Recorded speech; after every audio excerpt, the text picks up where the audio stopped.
علیکم ورحمۃ اللہ وبرکاتہ۔ اعوذ باللہ من الشیطان الرجیم، بسم اللہ الرحمن الرحیم۔ یا ایھا الذین آمنوا انفقوا مما رزقناکم من قبل ان یأتی یوم لا بیع فیہ ولا خلۃ ولا شفاعہ والکافرون هم الظالمون۔ اے ایمان والو، جو کچھ ہم نے تم کو دے رکھا ہے اس کو اللہ کے راستے میں خرچ کرو، اور اس سے پہلے خرچ کر لو جس دن وہ دن آئے جس دن نہ تو اعمال کا سودا ہوگا، نہ ہی دوستی یاری کام آئے گی، اور نہ ہی کوئی سفارش ہو سکے گی، اور کافر لوگ ہی ظالم ہیں۔ محترم سامعین کرام، یہ سورۃ البقرہ ہے، سورۃ البقرہ سورہ نمبر 2، اور اسی سورت سے ابھی آپ کے سامنے آیت نمبر 254 یعنی 254 نمبر کی آیت کریمہ سورۃ البقرہ کی آپ کے سامنے تلاوت کی گئی، اور اس کا ترجمہ بھی آپ کے سامنے پیش کیا گیا۔ سامعین کرام، آیت کریمہ میں سب سے پہلے اللہ تبارک و تعالیٰ نے ایمان والوں کو خطاب کیا، مخاطب کیا، اور ایمان والوں کو مخاطب کر کے کہا کہ یا ایھا الذین آمنوا، اے ایمان والوں، یعنی دوسرے لوگوں کو نہیں کہا جا رہا ہے، صرف ایمان والوں کو کہا جا رہا ہے کہ اے ایمان والو، انفقوا مما رزقناکم انفقوا مما رزقناکم، یعنی جو کچھ ہم نے دے رکھا ہے، جو کچھ بھی دے رکھا ہے۔ اب ضروری نہیں کہ قارون کا خزانہ ہی ہو تبھی، یا ضروری نہیں کہ بہت سارے مال و دولت ہو جبھی۔ جو کچھ ہم نے تم کو دے رکھا ہے اس کو اللہ کے راستے میں، نیکی کے راستے میں خرچ کرو، یعنی جہاں بھی اللہ ثواب دے۔ اللہ تبارک و تعالیٰ مسجد و مدرسے کے اندر بھی خرچ کرنے سے اجر و ثواب سے نوازتا ہے۔ کوئی ضرورت مند، کوئی مسکین، کوئی غریب فقیر ہے، اس کے اوپر بھی خرچ کرنے سے اللہ تبارک و تعالیٰ اجر و ثواب سے نوازتا ہے، اور اپنے بال بچوں پر بھی خرچ کرنے سے اللہ تبارک و تعالیٰ اجر و ثواب سے نوازتا ہے۔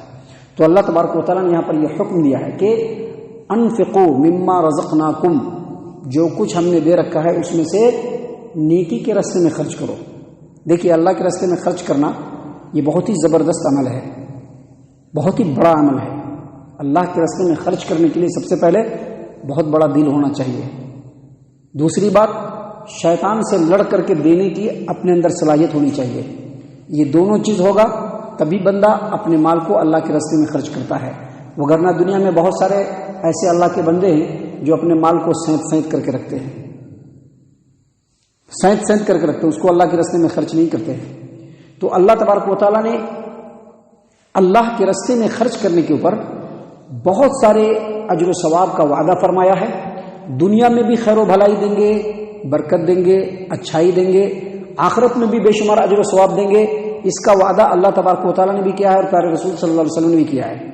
دیکھیے، اللہ تبارک و تعالیٰ نے قرآن کریم کے اندر جو آج فجر کی نماز میں پہلی رکعت میں سورۃ التغابن پڑھی گئی، اس کے آیت نمبر 17 میں اللہ تبارک و تعالیٰ نے فرمایا ان تقرضوا اللہ قرضا حسنا یضاعفہ لکم، اگر تم اللہ تبارک و تعالیٰ کو قرض حسنہ دو گے۔ اللہ کو قرض حسنہ دینے کی ضرورت ہے؟ اللہ کو قرض حسنہ ہم دے سکتے ہیں؟ دیا ہوا تو اللہ کا ہی ہے۔ پھر بھی اللہ تبارک و تعالیٰ نے کیا کہا؟ اگر تم اللہ تبارک و تعالیٰ کو قرض حسنہ دو گے، یعنی اللہ کے راستے میں خرچ کرو گے، یضاعفہ لکم، تو جو خرچ کرو گے اس کو اللہ بڑھاتا چلا جائے گا، روک کر کے نہیں رکھے گا۔ جو دو گے اس کو اللہ بڑھاتا چلا جائے گا۔ یضاعفہ لکم، اللہ اس کو بڑھاتا چلا جائے گا۔ ویغفر لکم، اور دنیاوی زندگی میں جو بھی گناہ ہوں گے اس خرچ کرنے کی وجہ سے اللہ تبارک و تعالیٰ ان گناہوں کو بھی معاف کرتا چلا جائے گا۔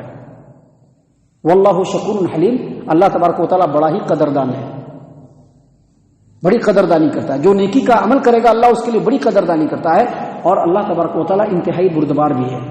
سامعین کرام، یہ اللہ تبارک و تعالیٰ کا کلام ہے، یہ قرآن کریم کی بات ہے۔ پیارے رسول صلی اللہ علیہ وسلم نے بھی حدیث میں بیان فرمایا، صحیح البخاری کتاب الزکوٰۃ حدیث نمبر 1410، ابو ہریرہ رضی اللہ عنہ روایت کرتے ہیں کہ پیارے رسول صلی اللہ علیہ وسلم نے فرمایا من تصدق بعدل تمرۃ من کسب طیب، جو آدمی اپنے حلال کمائی سے، پاکیزہ کمائی سے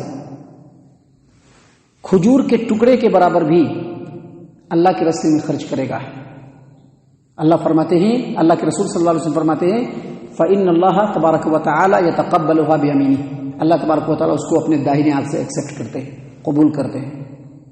ثم یربیھا لصاحبھا کما یربی احدکم فلوہ، یعنی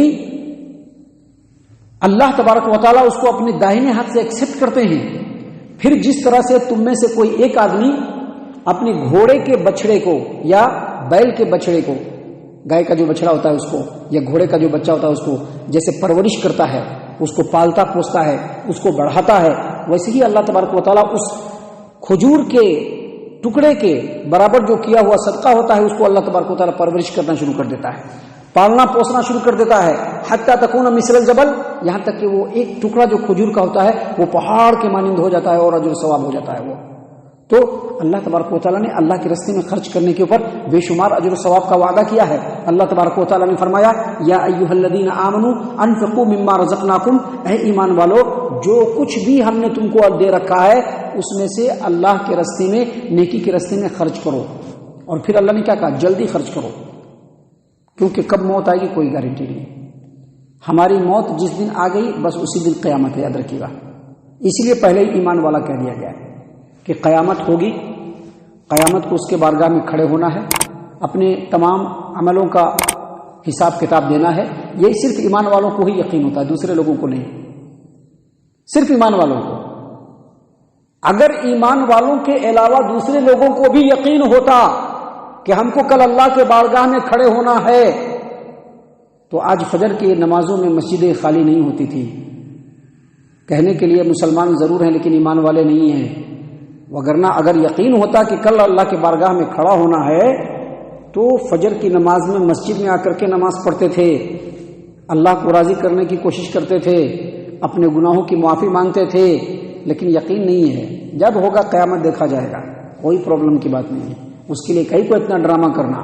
یہ سوچتے ہیں لوگ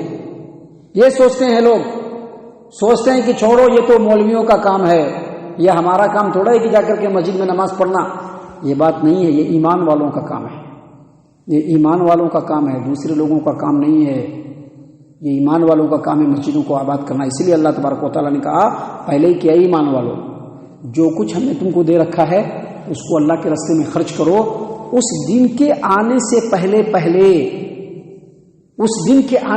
پہلے خرچ کر لو، جس دن اعمال کا سودا نہیں ہوگا، کوئی دوستی یاری رشتہ داری کام نہیں آئے گی اور کوئی سفارش نہیں ہوگی۔ دراصل یہود و نصارہ کفار و مشرکین کا یہ عقیدہ تھا۔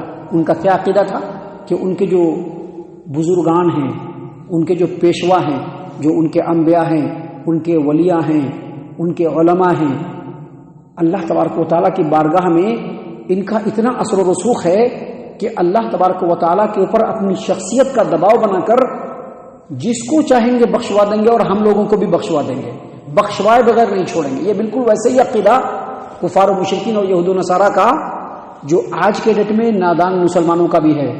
نادان مسلمان کیا عقیدہ رکھتے ہیں کہ ان کے جو اولیاء ہیں، ان کے جو بزرگ ہیں، ان کے جو پیر صاحب ہیں، ان کے جو مرشد صاحب ہیں، جن کی یہ مرید ہیں، اللہ کے بارگاہ میں بڑا رسوخ رکھتے ہیں۔ اللہ کے بارگاہ میں جب پہنچیں گے تو اللہ کے سامنے اڑ جائیں گے، مچل جائیں گے اور اپنے مریدوں کو بخشوا کے چھوڑیں گے، اور اسی کو وہ لوگ سفارش کہتے ہیں۔ لیکن یہ چیز اللہ تعالیٰ نے اس آیت کریمہ میں بتلائی کہ کوئی سفارش نہیں ہوگی، کوئی سفارش نہیں ہوگی۔ اللہ نے کیا فرمایا؟ اس دن کے آنے سے پہلے خرچ کر لو جس دن اعمال کا سودا نہیں ہوگا۔ مطلب کیا؟ اگر عذاب ہونے والا ہے اور اگر کوئی یہ چاہے گا کہ اپنے آپ کو بیچ کر کے اللہ سے بچ جائیں، نہیں ہو پائے گا۔ جیسا دنیا میں کرتے ہیں نا، دولت کما کے رکھا ہے، کسی بھی اسکینڈل میں پھنسے، پیسہ دیا چھوٹ گئے، زمین بھر سونا بھی اگر لا کر کے دیں گے، زمین آسمان اور اس کا دگنا بھی اگر مال و دولت لا کر کے دیں گے، اللہ تبارک و تعالیٰ قبول نہیں کرے گا۔ اگر عذاب ہونا ہے تو عذاب ہوگا، لا بیع، اعمال کا سودا نہیں ہوگا، ولا خلۃ، کوئی دوستی بھی کام نہیں آئے گی۔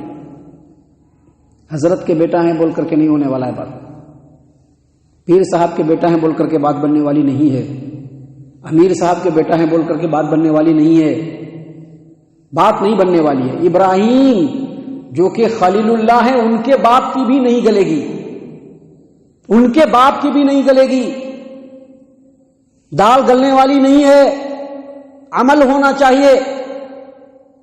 لا بیع ولا خلہ، نہ تو اعمال کا سودا ہوگا اور نہ ہی کوئی دوستی رشتہ داری بھائی چارگی کام آنے والی ہوگی۔ اللہ تعالیٰ نے قرآن کریم کے اندر سورۃ المومنون آیت نمبر 101 کے اندر بیان فرما دیا، فَإِذَا نُفِخَ فِي الصُّورِ فَلَا أَنْسَابَ بَيْنَهُمْ يَوْمَئِذٍ وَلَا يَتَسَاءَلُونَ، جب سور پھونک دیا جائے گا کوئی رشتہ داری نہیں ہوگی اور کوئی ایک دوسرے سے پوچھے گا بھی نہیں، باپ بھائی سے بھی نہیں پوچھے گا، ماں بیٹے سے نہیں پوچھے گی، بیٹا ماں کے بارے میں نہیں پوچھے گا، بیوی شوہر کے بارے میں نہیں پوچھے گی، کوئی کسی کو نہیں پوچھے گا۔ ولا خلۃ، کوئی دوستی یاری کام نہیں آئے گی، ولا شفاعہ، اور کوئی سفارش بھی نہیں ہوگی، کوئی سفارش نہیں ہوگی۔ ہاں سفارش ہوگی، اس کے بعد جو آیت کریم آ رہی ہے آیت الکرسی، اس میں قرآن کریم کی دوسری آیات میں بہت ساری احادیث میں اللہ تبارک و تعالیٰ نے اور پیارے رسول صلی اللہ علیہ وسلم نے یہ واضح کیا ہے کہ سفارش ہوگی، لیکن سفارش کی اجازت بھی اللہ ہی دے گا۔ کوئی چاہے گا کہ اٹھ کر کے ہم سفارش کر لیں، نہیں ہو پائے گا، نہیں سفارش کر پائے گا۔ اللہ ہی اجازت دے گا جس کو وہ سفارش کرے گا، جس کے بارے میں اجازت دے گا کہ اس کے بارے میں سفارش کرنا بس اسی کے بارے میں، اس کے بارے میں سفارش کرنا بس اسی کے بارے میں۔ اور اللہ تبارک و تعالیٰ صرف توحید پرستوں کے بارے میں اجازت دے گا کہ اس کی سفارش کرو، مشرکوں کے بارے میں، بے نمازیوں کے بارے میں، دین کا کھلواڑ کرنے کے والے کے بارے میں اللہ ہرگز اجازت نہیں دے گا، ہرگز اجازت نہیں دے گا۔ اور جن کو اجازت دے گا وہ نبی بھی ہو سکتے ہیں، فرشتے بھی ہو سکتے ہیں، شہداء بھی ہو سکتے ہیں، صالحین بھی ہو سکتے ہیں، یہ سفارش کریں گے اللہ کی اجازت ملنے کے بعد۔ اور جب سفارش کرنے جائیں گے تو وہ بھی اللہ کے ڈر سے تھر تھر کانپ رہے ہوں گے۔ ایسا نہیں ہے کہ سفارش کرنے کے لیے جائیں گے تو اللہ نے مجھ کو سفارش کرنے کی اجازت دی ہے ذرا سا اکڑ کر کے جائیں گے، نہیں، تھر تھر کانپ رہے ہوں گے۔ اللہ تعالیٰ نے قرآن کریم کے اندر سورۃ الانبیاء آیت نمبر 28 میں واضح طور پر کہا ہے وَلَا يَشْفَعُونَ إِلَّا لِمَنِ ارْتَضَىٰ وَهُم مِّن خَشْيَتِهِ مُشْفِقُونَ، یہ جو سفارش کرنے والے ہوں گے اسی کی سفارش کریں گے جس کے بارے میں اللہ پسند کرے گا کہ اس کے بارے میں سفارش کیا جائے، وہی سفارش کریں گے جس کے بارے میں اللہ پسند کرے گا کہ وہ سفارش کرے۔ اور جو سفارش کرنے والا ہوگا وَهُم مِّن خَشْيَتِهِ مُشْفِقُونَ، اللہ تبارک و تعالیٰ کے ڈر سے تھر تھر کانپ رہے ہوں گے۔ اس لیے اللہ نے کہا کہ ولا شفاعہ، کوئی سفارش نہیں ہوگی، ابھی عمل کر لو، ابھی زندگی ہے عمل کر لو، وگرنہ بات بننے والی نہیں ہے۔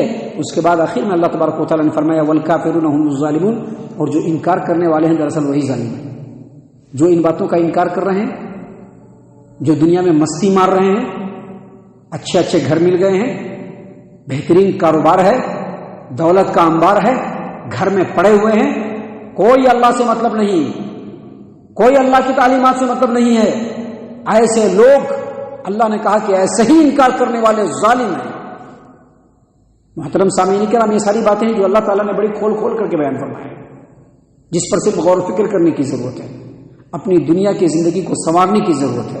اللہ تعالیٰ سے دعا ہے کہ اللہ تعالیٰ ہم تمام کو ان تمام باتوں کے اوپر خوب خوب غور و فکر اور تدبر کرنے کی توفیق عنایت فرمائے۔